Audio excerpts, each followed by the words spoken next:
নমস্কার। আজকে আপনাদের সঙ্গে আমরা একটা ডিটেল আলোচনা করতে এসেছি একটা খুব ইম্পর্টেন্ট টপিক নিয়ে, যেটা মা-বাবাদের খুব বেশি মা-বাবারা স্ট্রাগল করে সেই জিনিসটা নিয়ে। সেটা হচ্ছে স্কুল ডায়েট বা স্কুলে tiffin.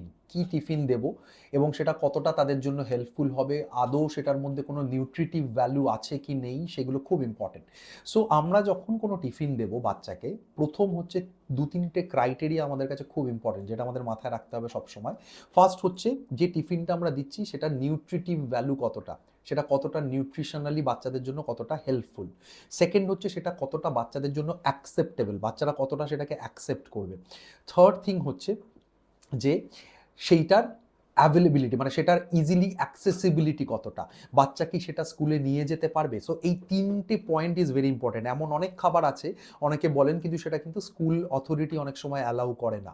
So this is also very important. So আমার মনে হয় এমন কিছু খাবার দিতে হবে যেটা খুব হ্যান্ডি হবে, যেটা খুব ড্রাই টাইপের হবে, but still they are giving the nutritive value. কারণ দেখুন, বাড়িতে যেমন ভাত ডাল মাছের ঝোল খাওয়া হয়, that is not possible to give in the school.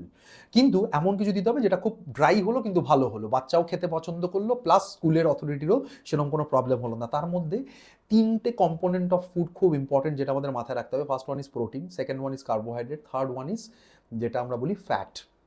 তিনটেই আমাদের জন্য খুব important, along with that some vitamin এবং মিনারেলস, যেগুলো বাচ্চার বুদ্ধির বিকাশ বলুন, গ্রোথ বলুন, অল ওভার সেগুলোতে হেল্প করবে। এর জন্য যেটা আমরা যদি ২-৩টে ভাগ করি, ফার্স্ট হচ্ছে আমরা কার্বোহাইড্রেট। যদি কার্বোহাইড্রেটে ভাবি আমাদের কী কী অপশানস থাকতে পারে, উই হ্যাভ সেভারাল অপশানস।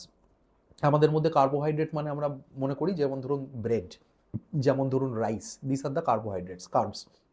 এগুলোর মধ্যে আমরা রাইস বেসডে যদি ধরি, ভাত তো দেওয়া সম্ভব নয়।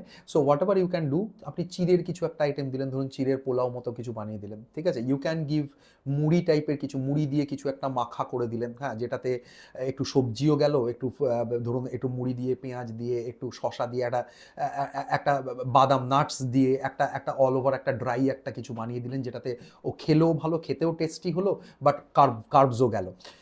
নেক্সট হচ্ছে থার্ড একটা খুব ভালো অপশানস আছে, that is a rice noodles. Rice noodles আজকালকার দিনে সবাই প্রেফার করছে, কারণ উইট বেসড ডায়েটের অনেক রকম সমস্যা আছে, অনেক রকম কমপ্লিকেশনস আছে, সেগুলো আমরা ভবিষ্যতে গিয়ে অনেক ওবেসিটি বা এই সমস্যাগুলো হয়। তো rice noodles is very easily digestible.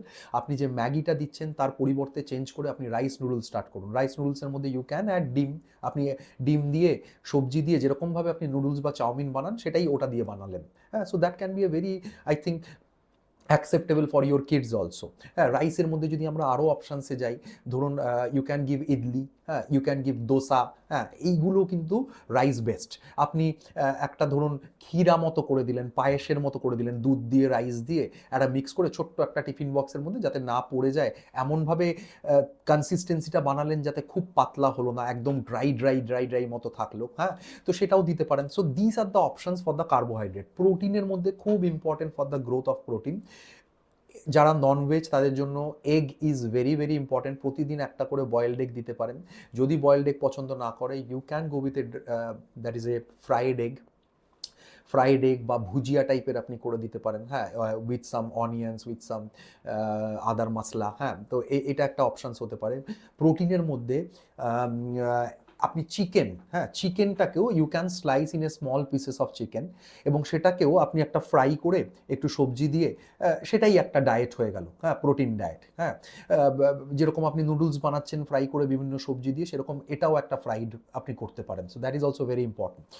এটা হলো chicken. So fish is very difficult to give, তো আপনি এই দুটো করতে পারেন। ফিশের মধ্যে একটা জিনিস আমার মনে হয় that is not, that will not be a big problem. আপনি যদি যেগুলো হোল ফিশ, যেমন ধরুন স্মল ফিশেস অলসো, যেমন প্রনস, আপনি ছোট ছোট প্রনস নিলেন, রাইস নুডলসের মধ্যেই প্রনস দিয়ে দিলেন, সবজি দিয়ে দিলেন, তাহলে একটা খাবারের মধ্যেই কার্বস যাচ্ছে, ভিটামিনস যাচ্ছে, প্রোটিনস যাচ্ছে, ইভেন ফ্যাট যাচ্ছে। তো আপনি ওটাই এমনভাবে বানালেন, ওর মধ্যে একটু এগ দিয়ে দিলেন, ওর মধ্যে একটু প্রনস দিয়ে দিলেন, একদম স্লাইস করে ছোট ছোট প্রনস, সেটা ওর মধ্যে বয়েল করে সেটাকে ভালো করে ফ্রাই করে আপনি ওর মধ্যে মিক্স করে দিলেন। So this are the techniques whatever you can apply during the time of school feed. Next হচ্ছে যেটা ইম্পর্টেন্ট এবার হচ্ছে, তাহলে আমরা যেটা করলাম সেটা হচ্ছে ফার্স্ট হচ্ছে ইজিলি অ্যাভেলেবিলিটি, সেকেন্ড হচ্ছে আমরা সবকটা নিউট্রিটিভ ভ্যালু মেনটেন করলাম, নেক্সট খুব ইম্পর্টেন্ট একটা ভিটামিন মিনারেলসের সোর্স, প্রতিদিন পারলে টিফিনে একটা করে ফল দেবেন, ফ্রুটস।